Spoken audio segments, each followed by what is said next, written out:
Breaking news breaking news breaking news अतिवृष्टीमुळे बिहारमध्ये हाहाकार.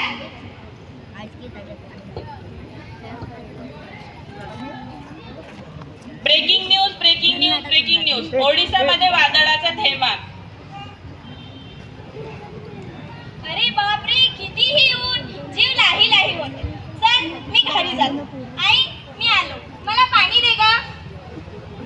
अरे नालायका, मी ते दिवसभर मरमर करून कष्ट करते, तू इकडून तिकडून टवाळक्या करून आला की नुसतं काम सांगत राहतो.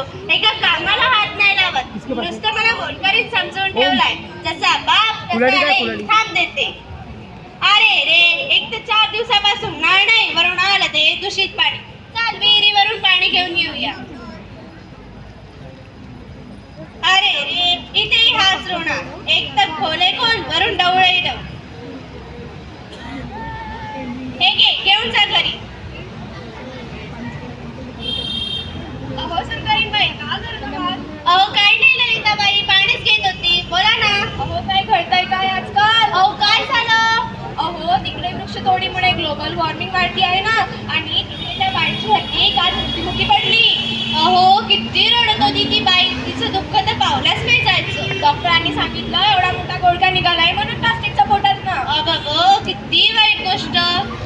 आणि माहिती आहे तुम्हाला, इकडे वृक्षतोडीमुळे ग्लोबल वॉर्मिंग वाढली आहे, मृत्युमुखी पडत आहे. प्लास्टिकमुळे नद्या नाले जमीन प्रदूषित होत आहे, आणि दुष्काळामुळे अतिवृष्टीमुळे आणि वादळामुळे जीवहानी होत आहे ना. याला दोषी कोण सांगा बघू? अहो कोण? अहो आपणच ना.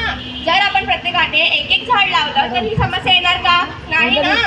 अहो बरोबर आहे तुमचं, पण लोकांना सांगणार कोण? यावर उपाय कोणता?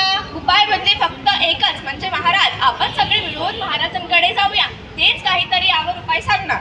अहो बरोबर आहे तुमचं, चला